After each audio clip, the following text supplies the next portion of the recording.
अब ये जिस तनासुब से आलमी कीमतें कम होती हैं खाम ऑयल तेल की, वो तनासुब पाकिस्तान में लोगों को नहीं मिल पाता रिलीफ की सूरत में। वहाँ पर 5-6% की कमी आती है, यहाँ कभी 1 रुपये, कभी 3 रुपये, कभी 4 रुपये, कभी कभी तो ऐसा भी हुआ है कि सिर्फ 12 पैसे की कमी की गई है। तो ये ज़रा इस पर रोशनी डालिएगा, ये कौन सा फार्मूला है जो नुकसान की सूरत में कीमत बढ़ जाती है लेकिन फ़ायदे की सूरत में रिलीफ आवाम को नहीं मिलता? जी, मैंने अभी एक कॉलम लिखा है, मंडे को जंग में छपा है और दूसरे अखबारों ने भी उठाया है, जिसमें मैंने यही बतलाया है कि डेली पेट्रोलियम प्रोडक्ट की प्राइस फिक्सिंग में हुकूमत जो है वो किस तरह से अपना इंटरेस्ट को प्रोटेक्ट कर रही है, और वो जो कीमतें जब कम होती हैं तो वो एडवांटेज जो है या वो रिलीफ जो है वो कंज्यूमर तक नहीं पहुंच पाता, जिससे कंज्यूमर इस बात पे मजबूर हो जाता कहने से कि कीमतें बढ़ती हैं तो फौरन पास ऑन हो जाती हैं, और जब वो कीमतें पास ऑन होती हैं तो उसमें से पेट्रोल की कीमत पास ऑन नहीं करते वो, बल्कि उसमें पेट्रोलियम डेवलपमेंट लीवे एक सरचार्ज है जो डायरेक्ट वफाकी हुकूमत को जाता है, और क्लाइमेट रेजिस्टेंस लीवे है 5 रुपए प्रति लीटर, वो भी है। तो ये साथ साथ चलते हैं। तो इन तमाम चीजों से ये बात फिर जाहिर हो जाती है कि जो कम हुआ इंटरनेशनल मार्केट में क्रूड बहुत ज्यादा है, उसके मुकाबले में जो कमी की गई है पेट्रोल और डीजल में वो कम की गई है, और उसकी सबसे बड़ी वजह यही है कि हुकूमत ने पेट्रोलियम मसनूआत को इस source of revenue generation consider करना शुरू कर दिया है। ये जुमला बहुत अहम है जो मैं कहने जा रहा हूं। यानी इस बार जो साल खत्म हुआ है 30 जून को 1700 अरब रुपए पेट्रोलियम डेवलपमेंट लीवे कीमत में हुकूमत ने कंज्यूमर की जेब से निकाले, और इस साल का, आने वाले साल का 2026-27 का बजट भी उन्होंने 1700 प्लस 12% इजाफी ग्रोथ के साथ रखा है। तो ये पैसे किसी भी पर्पस के लिए स्पेसिफाई नहीं करे हैं। 20 साल पहले सैलाब की मद में इसको लिए गए थे, उसकी आफात से निपटने के लिए। अब 20 साल से ये चल रहा है, और जब पाकिस्तान में ये रीत है, जब कुछ लग जाती है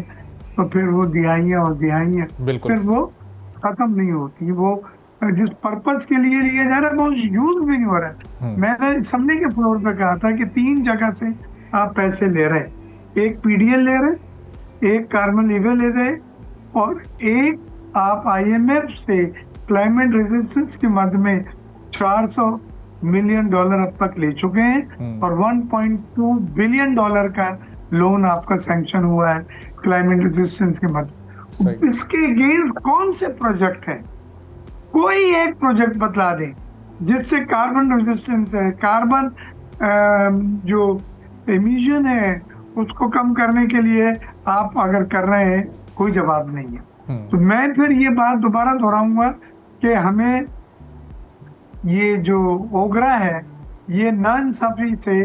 एक सारिफ के साथ डेली बेसिस पे तो प्राइजेस जो है मुतयन कर रहा है, उनका तयन कर रहा है, लेकिन सुबह जब बच्चे आता है जो नौकरी पे जा रहा है तो उसको पता नहीं है कि मैं 100 रुपए दूंगा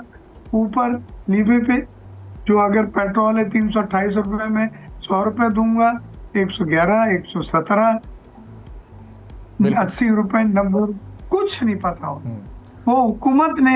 अपने फार्मूले बनाए हुए, और उसके तहत उनका प्राइम ऑब्जेक्टिव होता है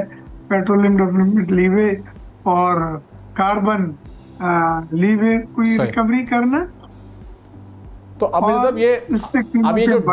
डी रेगुलेशन की जो ये बात कर रहे हैं, तो ये अगर इसमें से हुकूमत का रोल ख़त्म हो जाता है, लेकिन ये टैक्सेस तो फिर भी अपनी जगह पर रहेंगे, तो फिर ये इस डी रेगुलेशन से कोई फ़ायदा आवाम को होने जा रहा है, या इसमें भी सारा का सारा फ़ायदा ऑयल कंपनीज के पास चला जाएगा? आप देखिए अमेरिका में हर पेट्रोल पंप के बाहर उसकी कीमत लिखी हुई होती है, $1, $1.5, $1.25, 95 सेंट 3 लीटर, और वो compete करते हैं अपने ऑयल को इंपोर्ट करके क्रूड ऑयल से, वो रिफाइनरी से वो सब मार्जिन वगैरह रख के कीमत ऐलान कर देते हैं। तो जो कस्टमर है वो वहां जाता है जहां उसको 10 सेंट्स कम है, हमारे यहाँ हुकूमत फिक्स करके सब पे वो नाफिज कर देती है,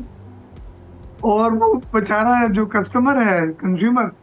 वो पाबंद है वो उस प्राइस पे ले। लिहाजा मैंने अपने कॉलम में तजवीज़ किया था कि D regulation of petroleum sector, जिस तरह से D regulation of sugar sector मैंने प्रपोज किया था, हमारी कमेटी ने उसको एंडोर्स किया और हुकूमत उसको मानने को तैयार है। इंशाल्लाह जल्द आप इसके ऊपर खबर सुनेंगे। इसीलिए अब तो ये जाहिर आप कॉलम में तो अपने आप ये तजावीज़ बार बार उठाते भी रहते हैं, बहुत अहम मामलात पर बात करते रहते हैं, लेकिन ये पेट्रोलियम मिनिस्टर साहब को अगर आप लोग कमेटी में अपनी बुलाएं और वहाँ पर बैठ कर ज़रा उनको ये समझाने की कोशिश करें तो शायद ये मामला आगे बढ़ सकता है, हुकूमत फिर कन्विंस हो सकती है। नहीं, मैंने परवेज साहब से बात की है, दोस्त हमारे हैं, लेकिन वो डेली बेसिस पे मैंने उनको बतलाया है कि कंफ्यूजन हो रहा है, इस स्टेट ऑफ कंफ्यूजन पूरा 15 दिन की जो आपकी थी, that was more certain market, आदमी को पता था, कम से कम एक पोजीशन ले सकते थे। तो हम दबाव अपना पूरा डाल रहे हैं और अभी मुलाकात भी उनसे हुई थी चंद दिन पहले। तो लेकिन ये है कि ये डेली बेसिस पे प्राइस फिक्सिंग जो है ये अनसर्टेनिटी पैदा कर रही है और कंज्यूमर के लेवल के ऊपर वो बहुत कंफ्यूजन का शिकार है। सब्सक्राइब करें और बेल दबाएं ताकि कोई खबर रह न जाए।